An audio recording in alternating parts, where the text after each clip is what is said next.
Hello everyone. So this is part 2 of the FTX story, the FTX collapse, as we have now seen it, and the collapse of the world's second largest exchange. So we've already covered how we got to this point in our part 1 in the video. So if you haven't watched it, I have the part 1 link in the description and you can watch it by clicking this link as well. So Sam Bankman-Fried, who was a billionaire, became a zero in like less than a week. It just transpired. So we'll see what happened in part 2 of the story from where we left off, right? So as usual, disclaimer and warning that I'm not a financial advisor or a investment expert, and none of my videos are for financial advice.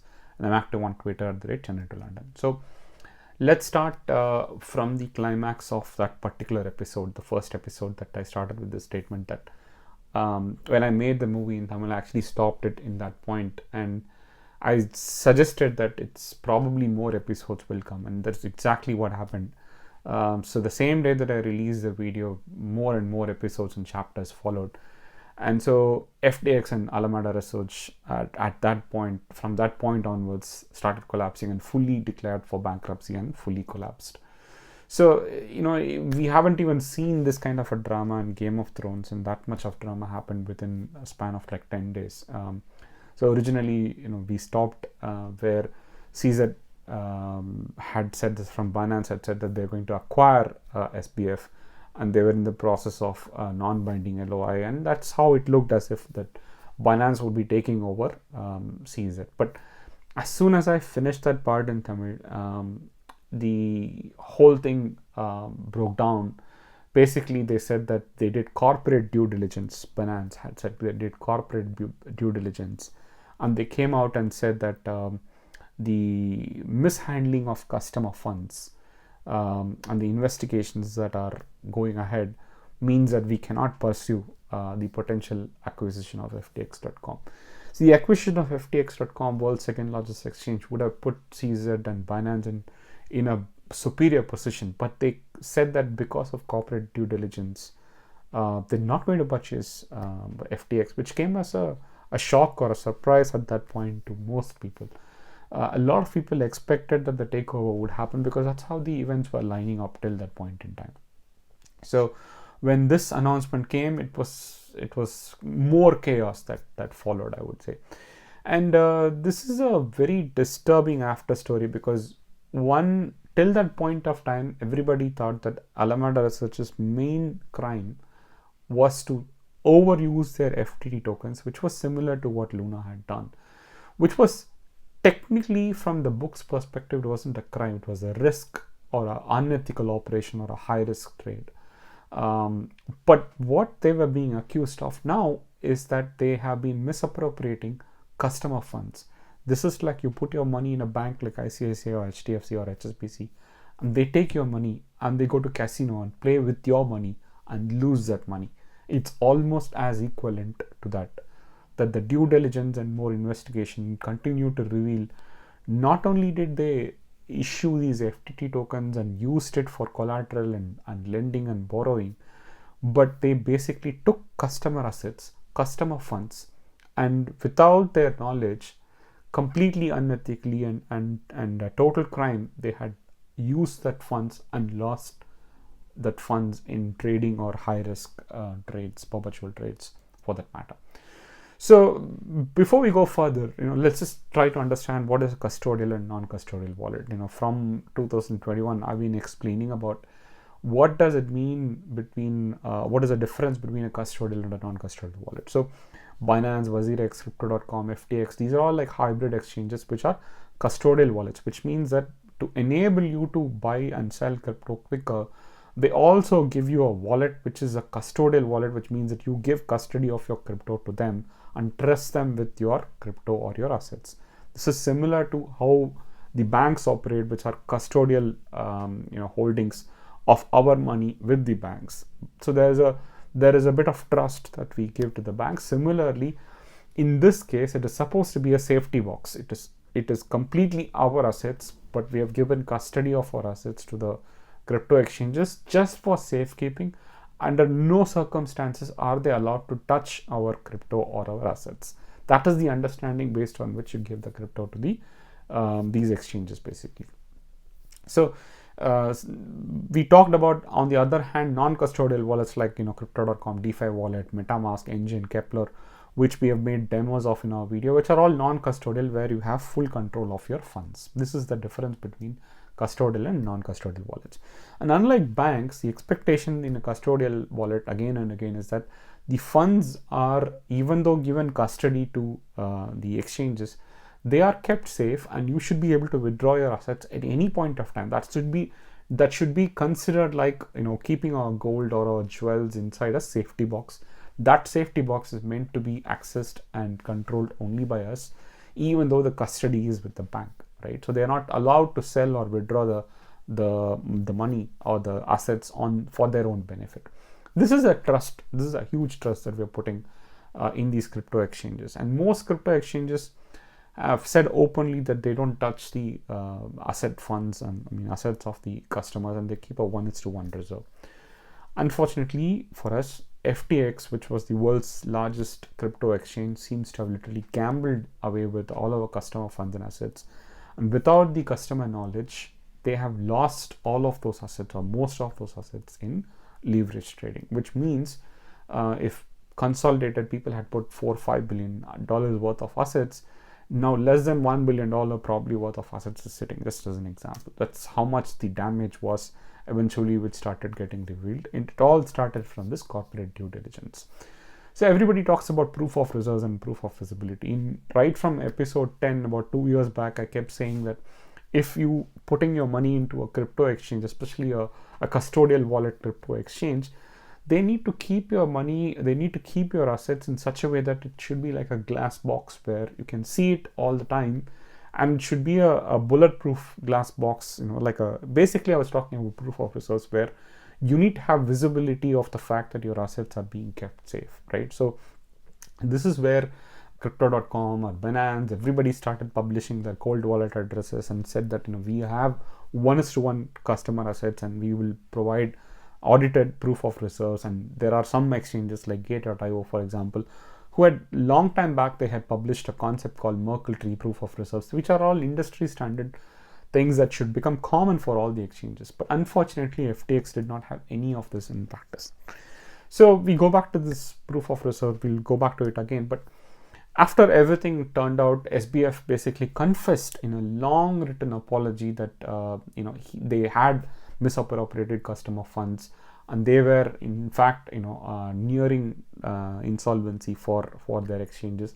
He was showing a little bit of regret, remorse, and he was saying that even though he was wrong, he was really feeling sorry about it, and he'll try and give transparency, and he'll be more and more transparent. But there was a huge lie in what he was saying. Even on that particular day, there was probably 1% trust that was there at that point when he had tweeted on November 10th. But on November 10th, he said that it was only about FTX International and Alameda, but there was nothing wrong with the FTX US, the US-based exchange that accept Americans, and it was still open at that point of time for new customers to come and deposit money into the accounts. And he was saying it is 100% liquid, users can withdraw it whenever they want, and nothing is wrong with the US entity. Within 24 hours, in fact, exactly 24 hours later, on 2:14 p.m. the next day, FTX released a press release and statement saying that all of the entities, literally 60 plus entities, FTX America, Alameda Research, everything have been declared bankrupt, and Chapter 11 has been initiated, which is exactly what SBF was saying. Sam Bankman-Fried was saying that it's not going to happen, and that's not the case. But within 24 hours, he was proven wrong, or he was proven to be lying openly about it. So completely, when you understand someone can lie so openly and blatantly, that is when you go back and look at whatever he has been doing and how he's been manipulating the markets, how he's been manipulating with his political clout, how he's been trying to take away DeFi from the crypto and trying to get control of user funds so that he could live, or he could do more and more of these things. When you don't have a choice of self-custody of your crypto, ultimately you're going to end up providing your assets to somebody like SBF or FTX, who are going to continue to misappropriate funds. So if those events of part 1 had not happened, then we wouldn't have come to this point. We wouldn't have known that SBF was such a criminal, or FTX was doing such a big crime behind the scenes between us.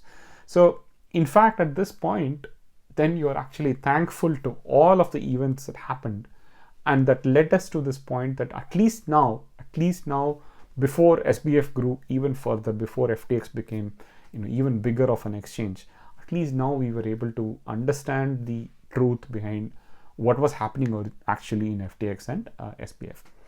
So what does it mean right now, right? The collapse, what does it mean? User funds of FTX because of the administration could get locked forever. The Chapter 11 would mean that nobody would get their funds because there's probably nothing left from an insolvency perspective. At least in the case of Luna, only those people who had invested in one particular ecosystem, out of all the thousands of tokens that exist, anybody who did not invest in Luna or UST didn't get an impact. But the loss was still huge, but there were several red flags about Luna. A lot of people were explaining with evidence why Luna would fall and why UST is such a bad option. And there were so many red flags. So people chose to invest in a crypto that was having so many red flags. And so it was partly on them that they ignored all the red flags. For example, in our channel, we never, not even once we talked about Luna, not even once we talked about UST as an ecosystem, did not even believe in UST as a stable coin. So we never have mentioned those kind of tokens because we knew it was highly risky. So that was different, but this was different. FTX was a trusted exchange. It was the second largest crypto exchange. Till that point of time, Sam Bankman-Fried was a poster boy of crypto. He was well trusted, and there weren't these many red flags. There were hardly any red flags. In truth, there were hardly any red flags, which meant millions of customers had their crypto and funds in FTX. Not only FTX, they probably had followed every safety precaution to go to a centralized exchange which didn't have any of these danger signs or any of the issues that they've traditionally seen, and they've chosen a top stream exchange which mainstream media as well as a lot of influencers have been promoting.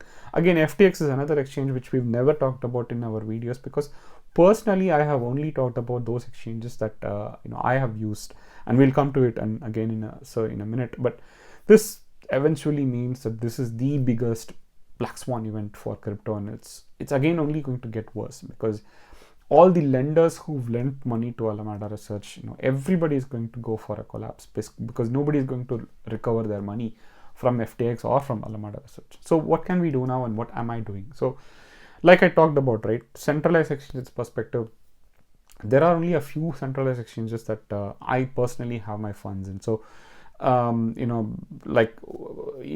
divided between them, maybe I have like 1% in each of these exchanges, centralized exchanges, because we still need a centralized exchange to have an easy entry point and an exit. So Binance, Crypto.com, Bitrue, Coinbase, these are the ones that have at least shared their proof of reserves to some extent, and ones that I personally trust. Again, this is not a promoted content. This is definitely nothing to do with that I have any affiliation to any of this. I have no affiliation to these. This is just a personal choice from my perspective. And there are a few exchanges that I have a confidence on, Gator.io, for example, because they pioneered the Merkle tree proof of reserves from almost 2020 when nobody had talked about proof of reserves for a crypto exchange. They were the first ones to start talking about it. WazirX has a huge credibility to Nishal Sethi, who's one of the pioneers in India from a crypto perspective. So, but I have moved my funds out of WazirX to Binance for personal reasons, so I still want to give that update. Geotas, again, it's a personal choice because depositing and withdrawing of funds, probably the least concern that I had with any Indian exchange was Geotas, I should say. But their order book and liquidity is extremely limited, so trading is probably not advisable in Geotas. But it's a good entry point and an exit criteria. I've also mentioned once about Poloniex, but I don't have any funds there, and I don't trade with anything that has a deep link with Justin Sun, because I kind of put him in the same league as Do Kwon. Despite the fall of UST and Luna, when the world was against uncollateralized stablecoins, Justin Sun went on to launch USDD, which is a ticking time bomb in my mind. That it is, and he has also launched several new tokens with no utility whatever, and it just continue to make billions and billions from it. And he just launches one coin almost like every month, and that's how he operates, and there's a lot of risk associated with him. So Poloniex got a deep link with Justin Sun, and I don't really trade with Poloniex anymore. So as for the other Indian exchanges, Again, the ones that I highlighted were a personal choice. The rest of the Indian exchanges, there are several that I actually looked into, and most big crypto exchanges have actually stopped crypto withdrawals, blockchain withdrawals, meaning you can only deposit money and withdraw money, but you can only trade within that crypto exchange. Defeats the whole purpose of having a crypto exchange, because you need a crypto exchange that allows you to transfer your crypto assets on the blockchain. And if a crypto exchange doesn't allow you to withdraw your crypto on the blockchain, then it's a big red flag. For example, even WazirX, for that matter, supports, and in my personal experience, supported only 5 protocols. I think somebody pointed out that they also support LTC network, but Bitcoin, ERC20, BEP2, XRP, and XLM were the only ones that I have seen personally that they support. They don't support many of the low-cost popular protocols like Polygon, BEP20, CRC20, or Cosmos, or any of those for that matter. So it's really difficult when you want to withdraw a token like Injective, for example. You are absolutely not able to do. And even for BNB Smart Chain, if you want to withdraw it directly to BNB Smart Chain for DeFi, you can't withdraw. You have to take it to Binance like exchange, and only from there you can withdraw, or you need to take it ERC20 paying a high fees, and then you need to use a bridge outside of the exchanges. So it defeats the whole purpose. But again, at least they support a few protocols, in which case they're still open. But a lot of Indian exchanges do not have any crypto based withdrawals at all enabled.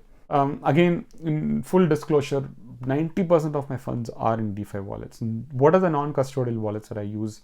I use about different wallets, but not all of them are cold wallets. This is another question that I keep getting asked. I don't have all of my funds on cold wallets. I do have a cold wallet that I use. I'll make a video on this, but I've spread it out into different non-custodial wallets so that it's easier for me to maintain those funds for different purposes. The ones that I use are MetaMask, CDFC, DeFi wallet, Crypto.com, DeFi wallet, Trust wallet. That's the least used wallet. Trust wallet, out of all of this, that's probably one that I don't trust so much in terms of a DeFi wallet, in terms of a non-custodial wallet. Kepler wallet, that's because of the Cosmos ecosystem and staking. Martian wallet is because of the Aptos ecosystem. Engine and Atomic, I've talked about it, but I have tiny funds left there anymore. Injective, strictly speaking, is a layer 2 wallet. It's not a separate wallet on its own, because it needs a Kepler wallet or a MetaMask to operate behind it. But still, that's something that I use connected to my Kepler wallet, where I have another second layer of protection, I would say. And the gas fees on Kepler Injective is like 1 cent or even lesser. It's probably much lesser than a centralized exchange, for that matter. XUAM I also use for XRP, but that's kind of still at an experimental stage at this point. So again, coming back to SBF. So SBF, as we knew in our previous episode, was completely against decentralized finance and the framework that he had submitted. And he was completely against the non-custodial wallets. Even Alameda Research CEO was advocating for the regulations against DeFi. The amount of regulations that they wanted to get enforced would have meant that it would have been difficult for people, especially living in the US, to start using DeFi or start using custodial wallets or non-custodial wallets, for that matter, which meant the amount of money that they were paying for the US senators or the Democrats and Republicans standing in the elections. They were lobbying with the money. They're almost like a bribe that to have control of the crypto, of people's crypto. And that basically a corruption at a different level almost. That's how much they were trying to lobby for control over crypto, and that the fraud that they were committing was just beyond comprehension at this point. With all of this being put into perspective, and when you combine all the stories together, the fraud that they were committing was just beyond comprehension. And now seeing everything that we have seen, and it's a complete blessing in disguise that whatever had happened in the last few days, especially what we described in part 1 and the role that C's had played, I think from a people versus them perspective, it's a moral win for the people that we need to take it at least now, even though the price that we've paid is so heavy, and the collapse of the market and all the people who lost their money in the exchange. At least it's better that it's happened now than at a later point in time when SBF had gone to control so much, and he's been successful in his lobbying, and he gained so much of control with this framework. It would have been really difficult to change course from that point in time. So it's probably better that his corruption and his crimes have been exposed right now. But unfortunately, the mainstream media and the FUD that they're creating, and they're still siding with SBF, and that is the worst part at this point. there's an FUD that is happening, like, Binance, for example, was being attacked, Crypto.com was being attacked. Bloomberg, for example, published an article saying that Binance reserves are full of BUSD. Again, these are 1:1 reserves of the users. Binance should not have converted these tokens without the user's permission, which is exactly what they did. They did not convert it. They were holding in their Binance reserves. If the user is holding BUSD, they were also holding BUSD in their reserves, which is exactly what you would expect from a decent exchange. But Bloomberg went on saying that it's a risk that they are actually holding so much of BUSD, without even understanding anything about why the proof of reserve should have BUSD in the first place. And they went ahead to delete their article. So New York Times, for example, published an article still supporting SBF even today. That's how much you can understand how much the clout that SBF must have had on these organizations or in these mainstream media. So anything that gets published in mainstream media, I will take it with a pinch of salt at this point, because they are continuously creating FUD, and all the things that they're publishing, there's probably very, very little truth behind what they're publishing at this point. Again, strong advice: create a Twitter account and follow some important people in Twitter. And if you're from a different language, for example, go to translate.google.com and convert the tweets to your own language, like Tamil or different languages, so that you can understand it better. And there are, like in Tamil, for example, there's Crypto Tamil Manam, Crypto Pogal. These are accounts that you can follow. These are people that you can trust and follow, like, even if you don't trust me. It's basically a lot of these influencers who have been supporting FTX. That you should not follow them because they have been not doing any of their due diligence, and they've just been getting paid to do a brand investment for exchanges like FTX. So stay safe at this point. So hopefully this chronological sequence of events helped you understand where we started with FTX and where we ended up, and why we ended up with the biggest collapse of the world's second largest exchange, and how SBF became from a poster boy of crypto to a criminal in the crypto world, and how he's changed the face of crypto as we know it. Again, until next time, thanks, bye.